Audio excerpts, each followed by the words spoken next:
Braden said he won't be able to be here today. Huh? Braden said he won't be able to be here today. Huh. Therefore, he sent me email. Yeah. I thought he's like so responsible that he sends emails and thinks about class ahead of time. I thought, I please announce that class will start 5 minutes later. He doesn't care that he doesn't show. No, yeah, I guess he said that he sent an email like right when class was supposed to start. So it's possible that it just didn't show up yet. But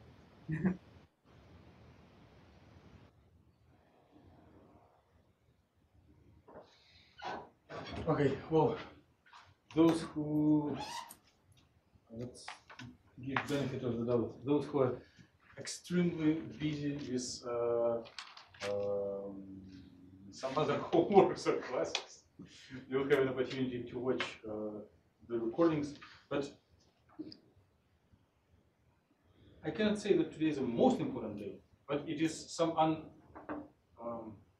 critically important day because today we practice democracy. thanks. So I will give an overview of possible. I will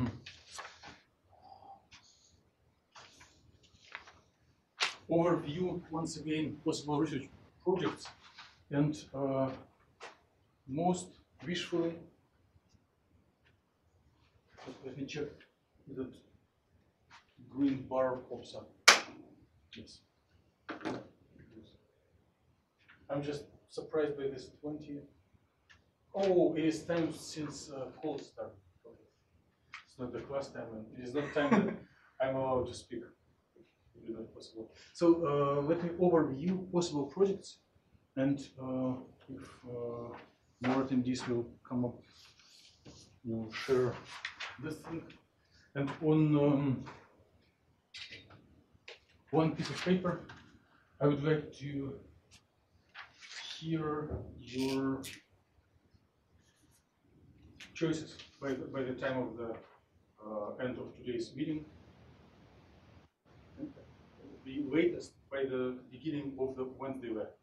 So on Wednesday, we will start doing projects that gives major contribution to your grade and to success of your class. So you can just pass it around. So the Do you have an idea for yours? Yeah. Okay. we have dual goal today. The most important goal is to help you to create decisions regarding your independent research projects. And on this form, you see that there are some options. If you're not sure, do not rush. I will show you like 50 more options, and you can write down what you prefer. And if you do not like anything I show, you are very welcome to design your own project. Then I will give a brief overview of the protocol, how the research is completed, and it will be very similar to homework that you have just completed or at least tried. And later we will just compose report on these projects, and it will be kind of main thing in the course. The only difference that in homework everyone does the same. In research project, it is the same operations, but for specifically chosen model, so that you do not worry about copy pasting from each other. Even if, so everyone does so different things that you can sit together, communicate, help each other, and it will not damage anything.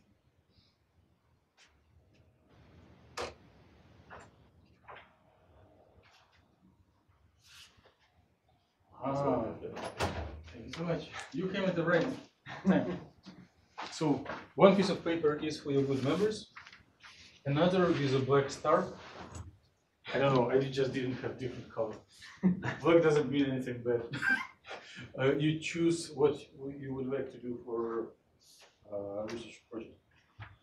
And first 20 minutes I will entertain you, and last 20 minutes or whatever, we will start new subject for chapter 4 for excited states. So some of these slides are just copies from previous years, and it is some of these projects were done, some were not done. I just list them because there's no time to give into details, but you can launch your imagination and maybe redecide what you want to do. So if you have crystals, they often maintain crystalline structure and their electronics properties are boring, just valence and conduction band. But if you want to functionalize their properties, you add surface functionalization in quantum dots, or one can put just one foreign atom inside and it changes everything. So doping is really cool stuff like gemstones, precious decorative like ruby. It's cheap aluminum oxide with one chromium ion, and then it becomes much more precious. Same for research.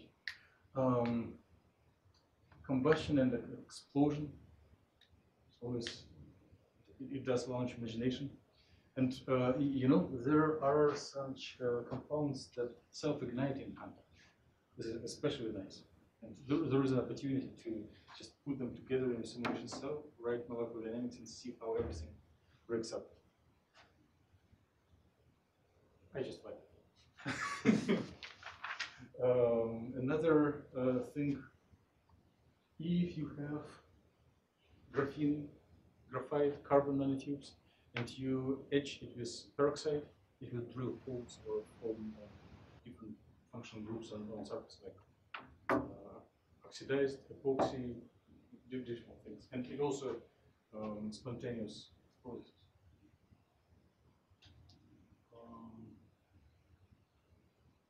For perovskites, I'll tell more later. In any model, we will look only on static processes, thermalized dynamics, and then static process upon thermalization.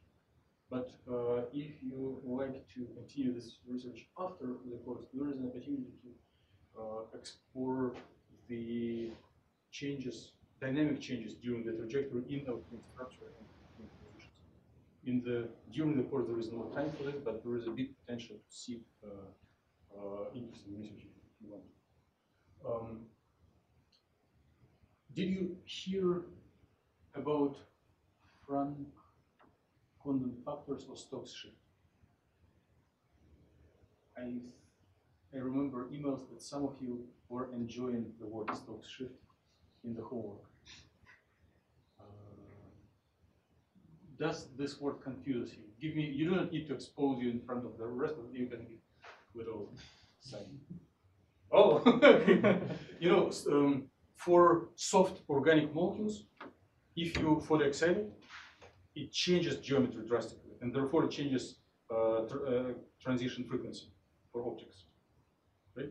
Therefore, some molecules absorb in blue and emit in red. So lowest transition line for absorption and emission are different. And when we speak about molecules, people use the word Stokes shift. If you speak about solid state, one can use very different words that will scare any chemist. Stokes shift is not scary for chemists. But for physics community, same effect can be referred to by name of Quantum factor or polar one formation. Because if there is a localized electronic state, it polarizes ions around, they shift. Therefore, geometry for different electronic states, or charged states, or for excited states, is different compared to ground state. So it is possible to look in many aspects. And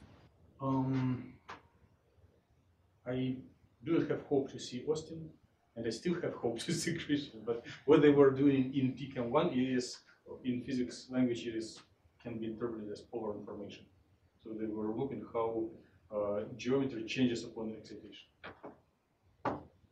Silicon, array silicon, no. Dyson state solar cells, it is a good thing and possible to pursue. Metal semiconductor, yes, we will speak about it. Braden is not here, but I think it is something he was looking at. If you are exposed in the past, or if you're exposed in the future to inorganic chemistry, you will see. I cannot replace it. I just quickly skim through. There is a concept of for open shell complexes or transition metals that like to have uncompensated spins, the spin polarized magnetic configurations when they are unpaired. And the preference of metal ion to pair or not to pair its spins on d orbital depends on which molecular groups called ligands are surrounding this metal ion. And depending on the ligands, it can give different splitting of d orbitals, and it can facilitate forming high spin or low spin configuration. Braden, where's the camera? Braden, I'm telling it for you. So in different models, when during this course, during this research project, one can look on this opportunity, and we have all tools to follow it within the spin polarized density of states, right?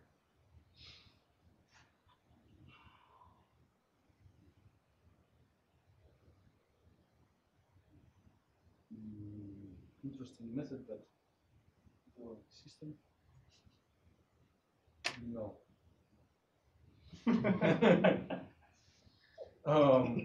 It is what I was offering a couple of years ago, but the list is so long that I don't have energy to read it.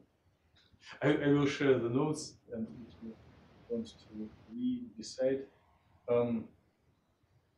The reason notes are not interesting. I'll better speak freely. There are many opportunities where computational chemistry can help, not only in the predicting and characterizing properties of standalone static frozen materials, but also dynamics. And dynamics of chemical molecules can be modeled with great help to experimental interpretation. But this area of research of standalone chemical molecules colliding with each other is, in this area, there are competitors who explore reaction paths with Gaussian, same as Russell told at his #2 presentation about a month ago. So if you want to be more realistic, and if you want to utilize the full power of the software that we are exploring right now, one can stick together many reactant and product molecules, form a box of liquid and or highly dense gas, and see multiple reaction paths at the same time. But there is a way, there is an area where you, by the skills that you have acquired by now, are already competitive beyond comparison on the world scale, related to chemical reactions. So some reactions are slowed down by barriers, because to go from one state to another one needs activation energy. But if one adds catalyst, the barrier gets smaller, right? And such catalyst can be another molecule for homogeneous catalysis, or it can be heterogeneous. It can be surface or metal cluster or something else. So something solid. So when reactant molecules, you're not listening to me, you're reading the list. I just see the trajectory of your pupils. So when reactant molecules are deposited on a cluster, they change their chemical properties completely, and they will react in very many cases much more vividly to each other. And one of the possible research areas with the tools that you have is to look how the molecules deposit to solid catalyst and then react and then depart. This is almost guarantee of success because it works all the time, at least qualitatively correct.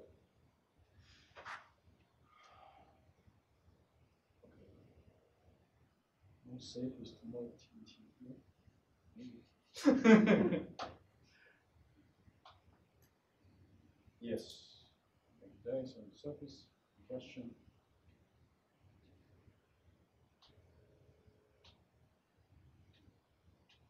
So here is the list that you do have, and I have seen that you were confidently writing your choices without listening.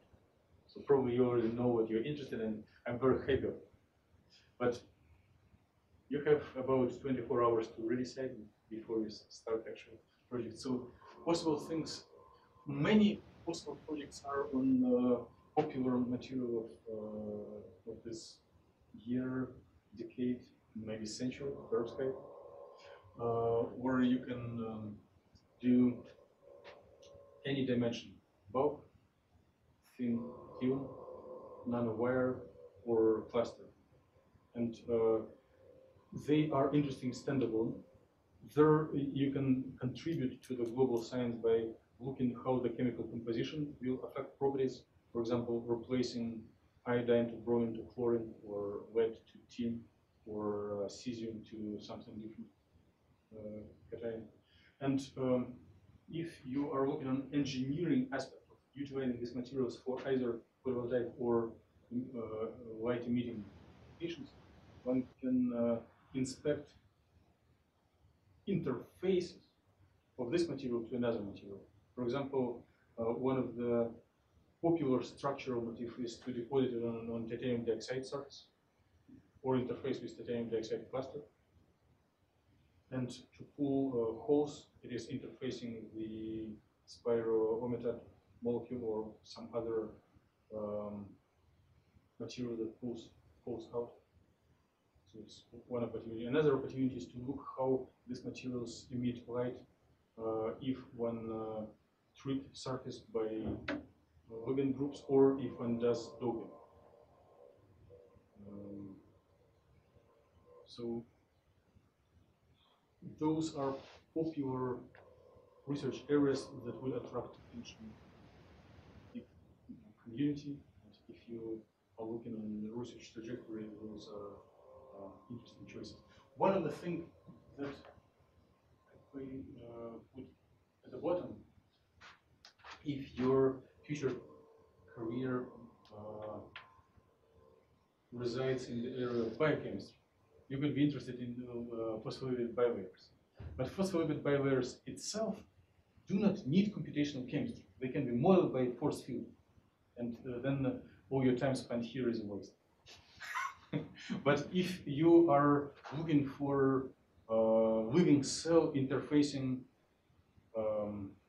inorganic materials, if you are inspecting the toxicity or non-toxicity of inorganic materials, this is really beneficial area of research, of looking of phospholipid bilayer interfacing either harmless materials like titanium dioxide or water, or potentially aggressive materials like perovskite with lead ions that should kill the cell, or from my previous experience not in major research, but in the class, the hydrogen peroxide is very small molecule, but it destroys anything. So interface between phospholipid bilayer and peroxide, disinfection, killing cells, is a possible area of research, and it can be done.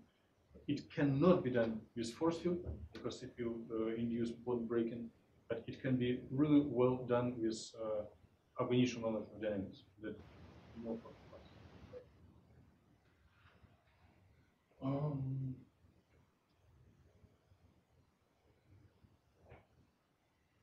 So, Russell, if you're watching, this is for you.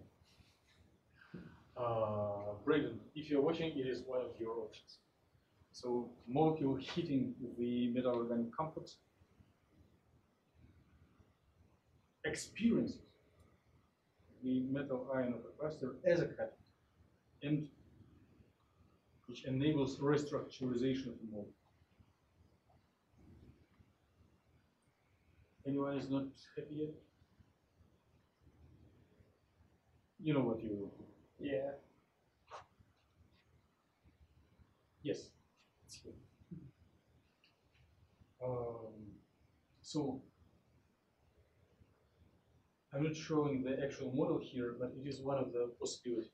I'm thinking of one that we're going to draw this model. So one can make interface between the perovskite and molecule that pulls coal from photoexcitation. But to have a full cycle and almost complete solar cell, one needs material that pulls out. And one can do either all three or do like separate subchapters. This interface and this interface.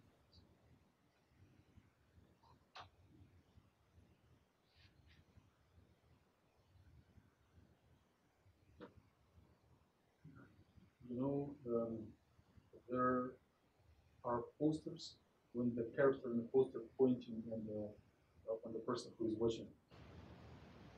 You see this index. I'll try this. Christian, if you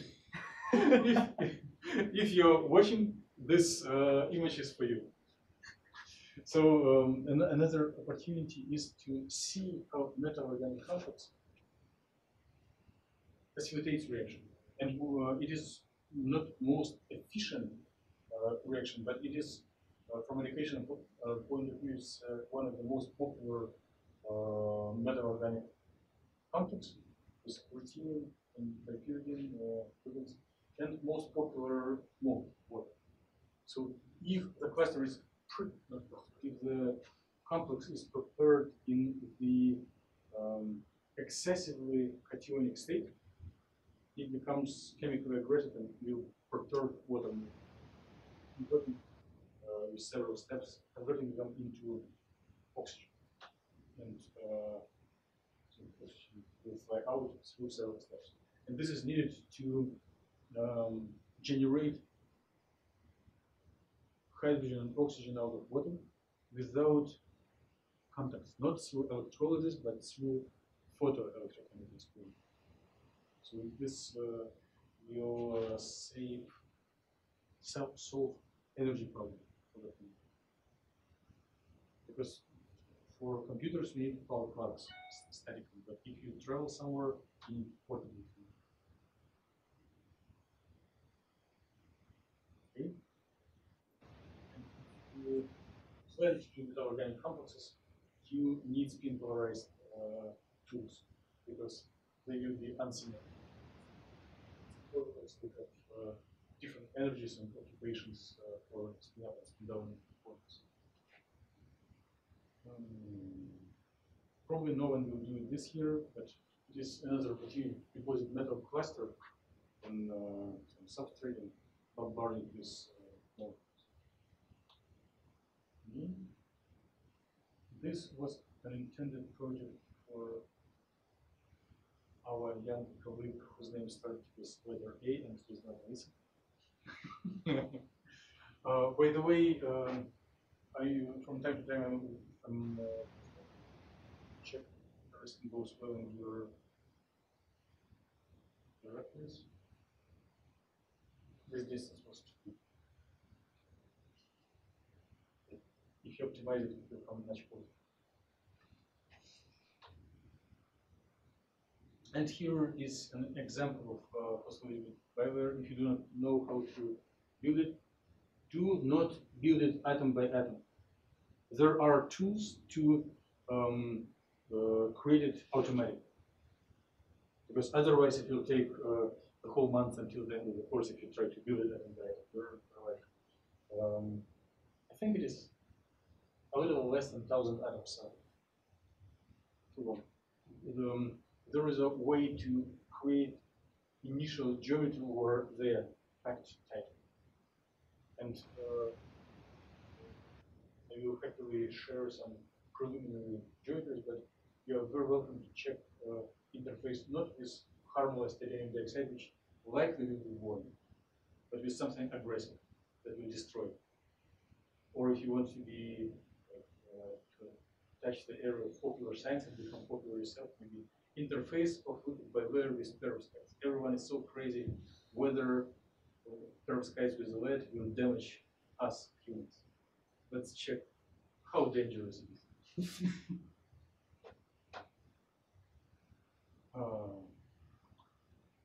Great. If you're not happy with metal organic complexes, then you will do high relic.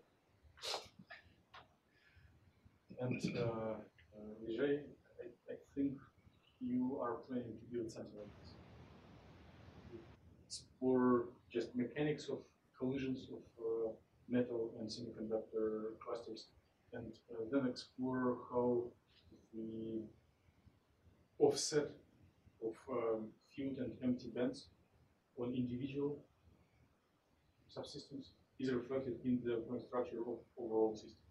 And maybe if you excite this interface without connection, or maybe even with chemical connection, there is a very high opportunity that lowest excitation of such system will exhibit the charge transfer state and form a short barrier. So it's a direction.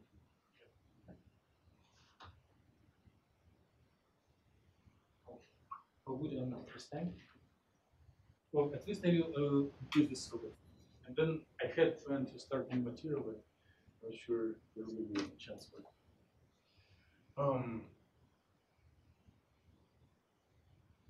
This is main thing to complete in the rest of the course. I will come again and again to the class to entertain you with mumbling some new material, but I do not plan to check hard on whether you memorize it or not. What I plan to focus on, and what I want to encourage you to do, is to choose your research area and explore the material according to this process. You're free to design your own research procedure. It is just a starting point, but there is not too much time, and you may enjoy it. So let me explain the logic. So right now you have done, or you are in this stage. Selecting model, building it by drawing or by borrowing from good sources. Right? Then you do optimization of geometry of anything you do. And then you can do things as you did in the last homework. You characterize your model with all available tools. Checking how does it do anions, cations, whether it absorbs light in the visible or invisible, UV or IR ranges, and some interesting properties of. Also, you can plot orbitals and see whether everything is localized or it has potential for charge imbalance. So then you go one step back and you prepare, you put it on a thermostat, as we discussed in the lab, heat, and practice molecular dynamics. Why? Because upon the model experiences molecular dynamics, some interatomic distances may change, even if there is no chemistry. But maybe some chemical reactions will occur. Maybe some bonds will break, or some ligands will deattach, or some new bonds will be formed. And then, if you repeat the characterization procedure, so we do not have much of chemical chemists in the audience. Alexei is probably no. Daniel is also this strong chemical background. So in experimental chemistry, you have two, from my view, you have two major steps: synthesis and characterization. So here is your synthesis, and these blue boxes are your characterization. So upon molecular dynamics, some bonds may break, and if you perform computational characterization, you may see response of electronic structure of your model to thermal motion. Especially if you go wild and set up temperature like 2000 Kelvin, 3000 Kelvin, I guarantee you'll see so much changes. You enjoy it. It will satisfy your curiosity for many years.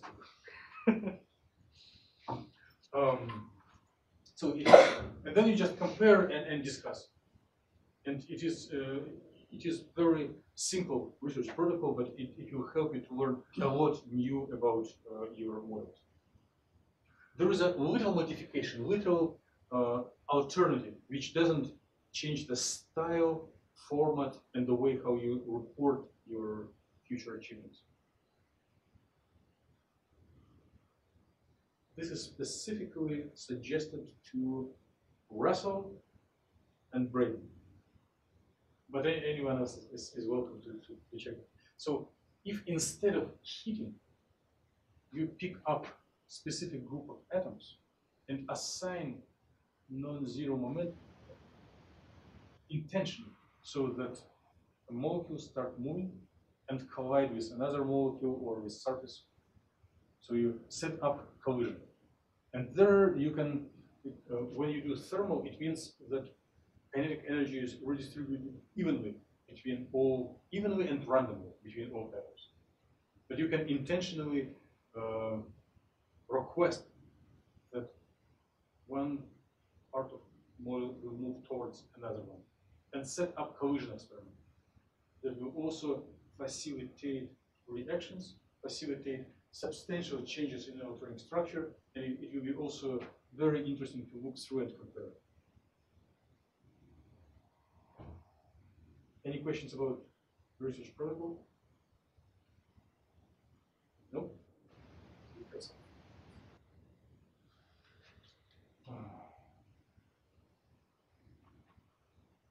Too much, too early. But in the homework, you did a lot of exploration for ground state configuration. And probably you tried anion cation. So for each of the configuration, you can do molecular dynamics, density of states, spectra, and basically, if you want to plan your research effort in the worst case scenario, in worst case, not in something goes bad, but in the most demanding to your personal time, you can approximately count number of characterization, numerical characterization experiments, plotting density state, plotting sorption spectra, and number of configurations going forward. And it is number of runs that you may want to complete, so that you can do one cell per day, and then complete 24 days, and then everything is done. Roughly, so that it will be not big surprise and you do not schedule it for last day before presentation and for written stuff. And as humans, we do not. We will talk and check why it took 3 hours or longer. Unlike wet lab, the human effort here should be minimal. You just submit job and go to the pub to relax. Or you submit 24 jobs with and you just wait until it completes, and then you sit and quickly visualize results. So most of the time, it's what the equipment works, not you. So it shouldn't take much time. Okay.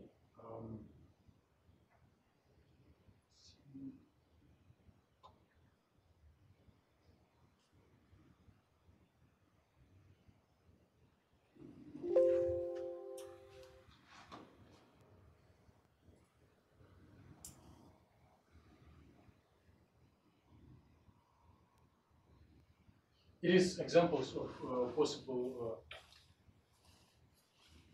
reactions based on what was done in previous years. So this one is dynamics of metal organic complex with heavy lanthionide metal with metal ligands, and it is facilitated by promoting it to excited states in the same way as we did in the lab. And then, because it is electronically excited, it is not stable, and as time passes by, it breaks bonds and forms some interesting products. Models laser assisted chemical vapor deposition. I'm just trying to detain you. And then it facilitates some rich chemistry upon breaking information. The pathways observed in this model do agree with experimental measurements. Just kind of try to answer the question.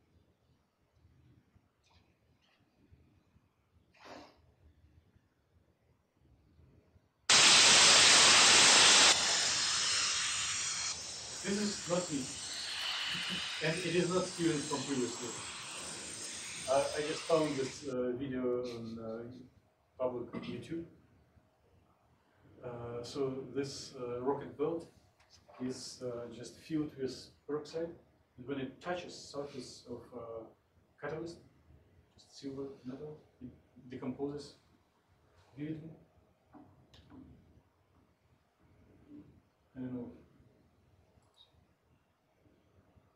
Great media objects.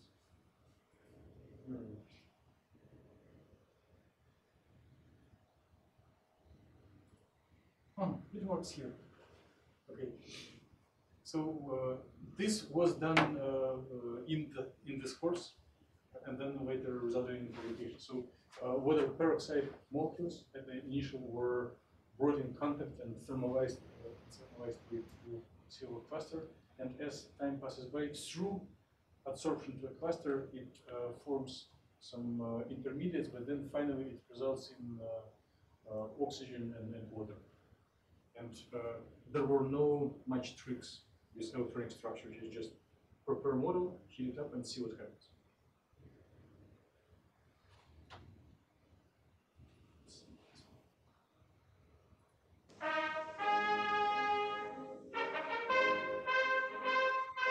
So, generating fluid out of water and sun. So you see spots, and the water molecules, the hydrogen molecules are coming to the destination spots. So this is modeling, in the water in solvent dissociates to hydroxyl group and protons. And if there are reactive catalytic sites which are enriched with either positive or negative charge, there can be charge transfer that will facilitate further reactions. Like here, there were protons from solvent deposited to a metal cluster. Cluster was charged with excessive anionic charge with too many electrons, and then these electrons are transferred to protons. Protons become like adsorbed neutral hydrogen atoms, which are not happy to stay alone. Then they connect into molecular hydrogen and depart. This was also part of this class, first year when it was over.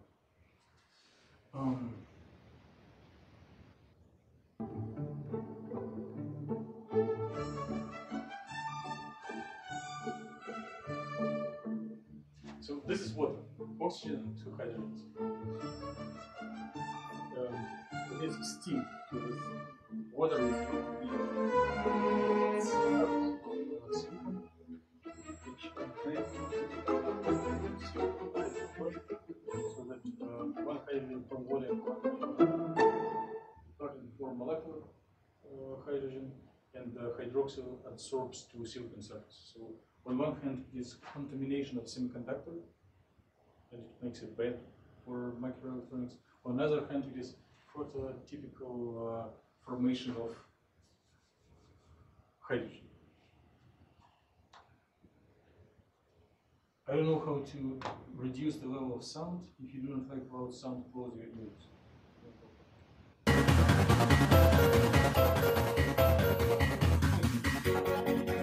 So,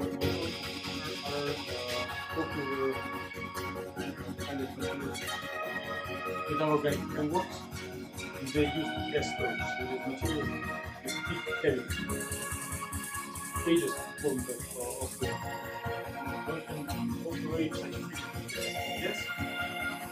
The idea is to store hydrogen with molten hydrogen.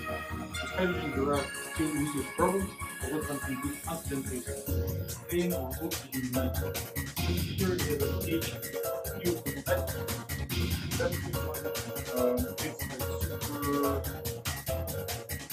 critical point when the density is high, but temperature is also high, but the cage still carries it. And if you heat it a little higher, it starts opening pores and departing through pores. So it's release of stored gas, basically gas release project.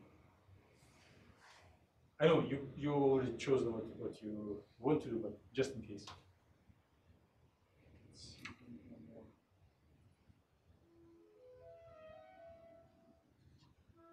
So if you can see semiconductor,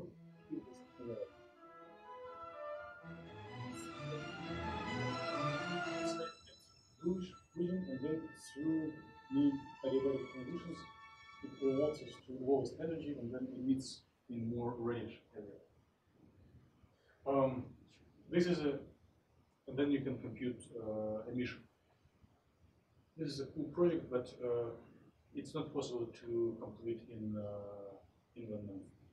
But you can just think.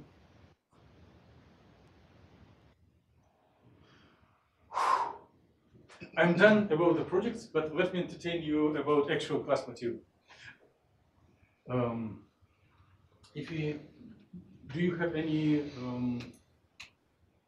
responsibilities to be somewhere literally at 12? No? Okay. So I will pick up homeworks and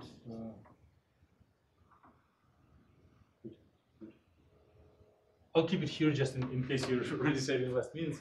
So we will start. We are starting a new chapter, and today, right now, I don't have intentions to exhaust you with a lot of new material, although I may unintentionally. We need to slowly re-prompt to set up new tactical goal and plan what we are going to do in the next month in a mean of didactic academic learning. So by now we have already completed ground state density functional theory, which is a really good competitive tool, and you have modern basic skills how to do this for any materials. But main way of experimental characterization of molecules and materials is probing material with electromagnetic radiation, optical, radio frequency, or X-ray frequency, but it's interaction with electromagnetic radiation, or maybe with zero frequency if you just apply voltage or STM. It's also electromagnetic interaction. So, and then interaction with electromagnetic field drives molecule or material away from ground state. We do need theories that describe excited states. It is an academic didactic goal for the rest of the semester. Well, main goal is, of course, your practical.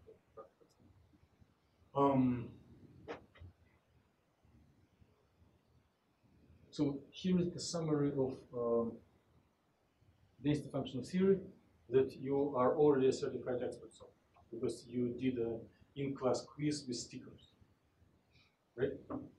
So this same stickers stuff from different textbook with a little more short notation.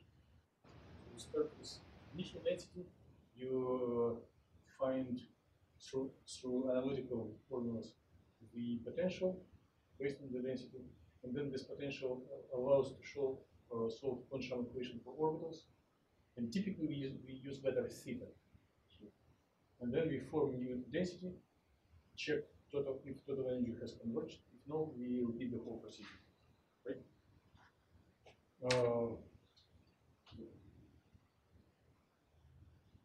This, let's go to the presentation style, otherwise it's too small quantity you will not see. I was going away from presentation style to launch the videos. So, 2 meetings ago, the meeting when I was away, and some of class attendees were away too, but I know who was here. We discussed the how equations of density function theory are changed if we do have spin polarized situation. And we discussed explicit forms of functions. So skip it. It's just for that you feel confident that you know that you always can find the right notations. If we would put a goal to derive and design explicit equations for functionals, we would follow the trend in the community and use special notations. It's fine if you agree just with the first one. Rho is density. But if you really want to design them, there are several things which you may recognize. So if you remember our first lecture on density function theory, you remember Thomas Fermi energy of free electron gas, 5/3, right? Energy proportional to 5/3 of the density. If you remember, well, you shouldn't remember anything else. Well, momentum at Fermi energy is function of density. And there are some additional things. So this is spin polarization parameter. Density with polarization, spin polarization alpha minus density spin polarization beta. And it is normalized so that it change in the limits from -1 to +1. This thing is needed if we go away from local density approximation to so-called gradient density or generalized gradient approximation, where this triangle is derivative, right, over space. This kinetic energy and all this stuff are used as parameters in expressions for total energies. It is not goal of this class. If you're not looking on the screen, you're doing the right thing. You don't need to memorize it. Don't worry. Here is just listen. One of the examples how the functionals, real functionals look like. So for local density approximation, it is just rho in 4/3 with some constants, and then the corrections look. This is probably one of the simplest corrections. Typically, those are ugly equations for more than one page, but it uses gradient and it uses density, and by adding such corrections, which are derived using special methods, analytical methods, one can get better and better improvement for total energy. So this is end of density functional theory. From now on, you are certified experts in this. So we are not doing actual excited state today. I'm just giving you general introduction so that you start thinking on the background.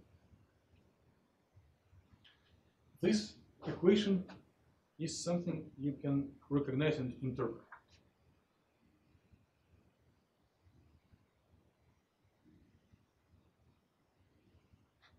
Listen.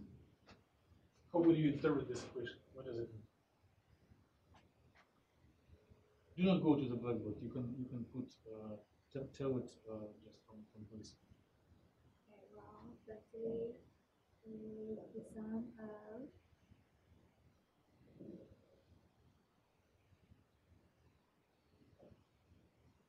Just rerun. So orbital. yes, squares of orbitals, right?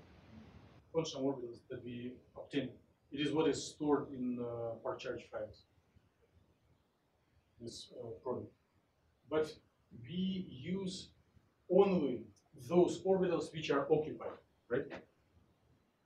So they all each orbital that has electrons in it contribute to total density of the whole system. If the orbital is empty, it doesn't contribute to density. And we can agree that you can either run this summation from 1 to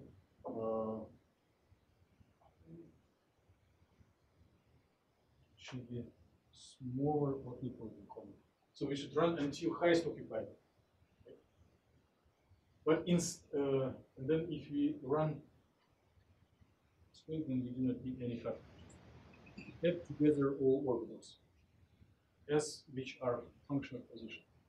But instead of running summation from 1 to HOMA, we can run it from 1 to infinity, but then multiply by a factor, which will be 1 if it is occupied and 0 if it is unoccupied. Or if it is predominantly open shell, it will be 2, because there are 2 electrons if it is occupied and 0 if it is unoccupied. It is what you see in the states file when you do density of states. So this is distribution function, which tells us whether the orbital number I is occupied or unoccupied. Good? Everyone agrees. This is light. We do not use the word light. It's approximation. This approximation is really good, is correct for ground state. But if we start to shake our system with light or by some other perturbation, there is a chance that external perturbation will change occupation of orbitals. And we did it approximately by promoting one electron from HOMO to LUMO, right? This is not the whole story. If we want to be mathematically rigorous, and we want to follow this definition of density, which depends on pair of orbitals, so we should be general and tell that these orbitals can have different indices. There could be contributions from non-coinciding orbitals. And then this factor function should also have the different indices. So if we are in the ground state, this factor function will be, I'm tired of writing equations. 1, 1, 1, and 0, 0 along diagonal for occupied and nothing for off diagonal, right? To make it equal to this notation. But as soon as we perturb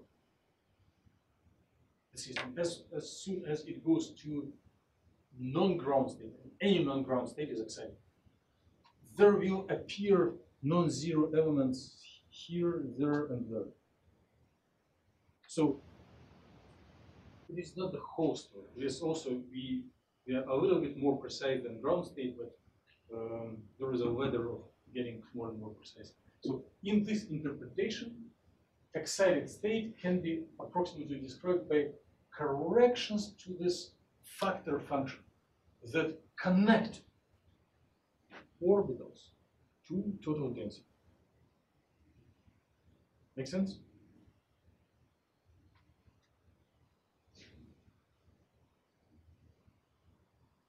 Question about linguistics.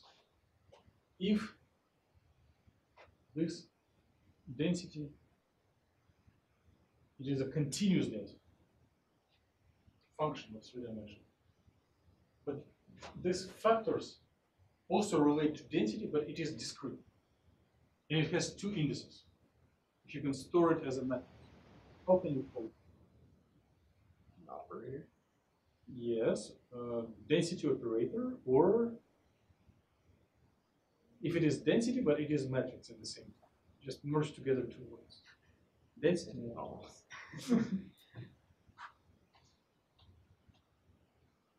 So this is for ground state, right? Square of orbital times the factor, which generally depends on temperature term distribution. And if we go into the perturbed excited states, we can split contributions to total density onto 4 blocks. It is just convention for convenient, comfortable thinking. If we draw it as a, remember, I was doing this will be HOMO.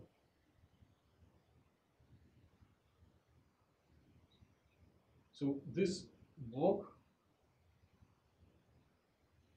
will correspond to index running from 1 to HOMO, 1 to HOMO.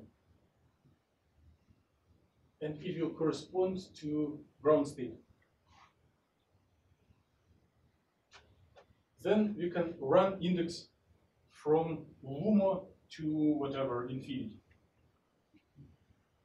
This block, this one, this block, right? And then we do have cross terms when one index runs from 1 to HOMO and another runs from LUMO to infinity.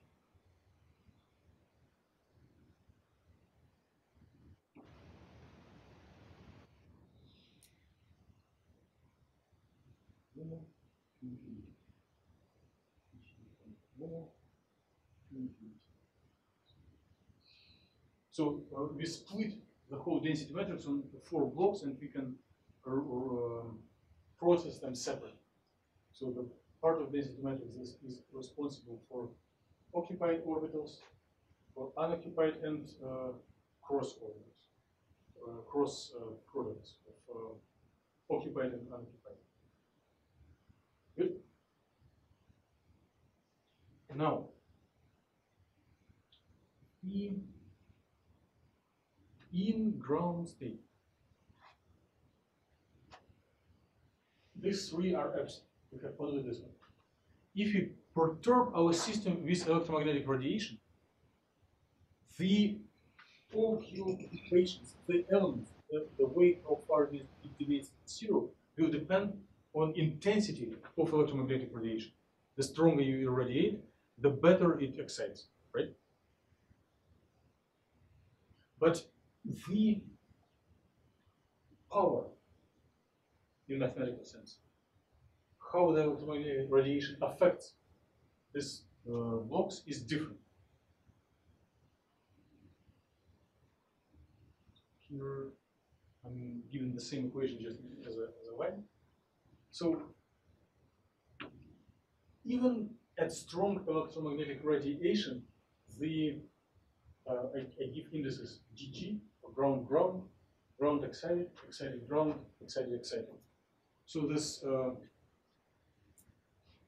excited ground is always smaller than ground component. Ground excited is smaller than ground.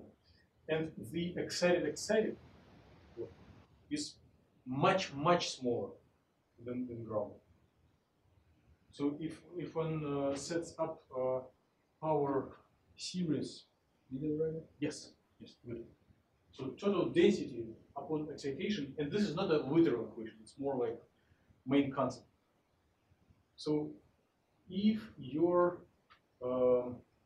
transition dipole times electric field is not very high, small fluctuation, then ground state will experience minimal change. It will be original ground state density minus something negligible. Those cross terms will grow linearly in the strength of electric field. And the excited occupation will grow as a square of the intensity of electric field. So if strength of electric field is small, then this is much smaller than this one, and it will be not wrong to drop second order term. Okay? You just do power series expansion and use only zeroth term and first order term and drop second order term. Not surprising. You're okay with this. Okay. So if you agree with this argument, you know what time-dependent density functional theory is. So it is, we will go over details carefully, but this is a main idea. So it is response of transition density, this cross part of the density matrix, on to little change of electric field. Electric field for electromagnetic radiation at given frequency. So main goal of, there are many theories for excited state, but we will start with time-dependent density functional theory, which is the simplest and practically most reliable tool for excited states, and some of you, I'm sure, have practiced it already, right? Carissa and Daniel, right?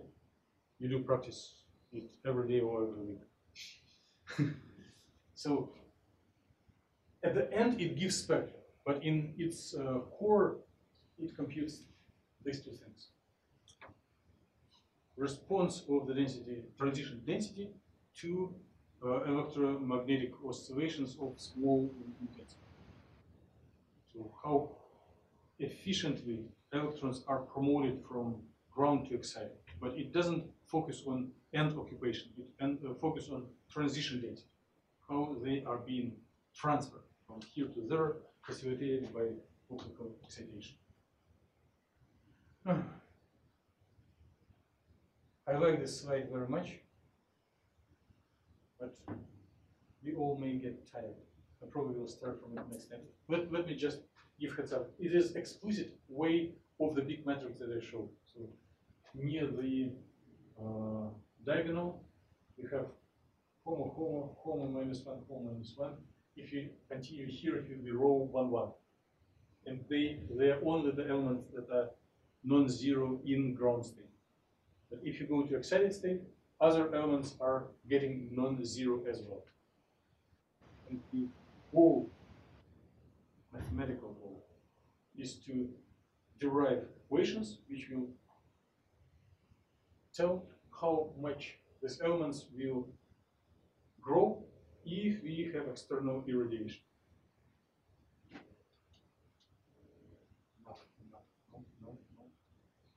No. So correct, but done. Thank you for your commitment. The biggest favor would be if one day I come and no one will be in the class. But thanks for your enthusiasm, and I look forward to see you in lab on Wednesday night. If you know how to prepare atomistic models, you can start ahead. It will be less general instruction for everyone, more personal interaction in class for completing your projects. I don't know how your schedule looks like, but you're very welcome to start going to Wednesday labs and to present with everyone by the end of the semester. It's your choice, but it will be okay with me.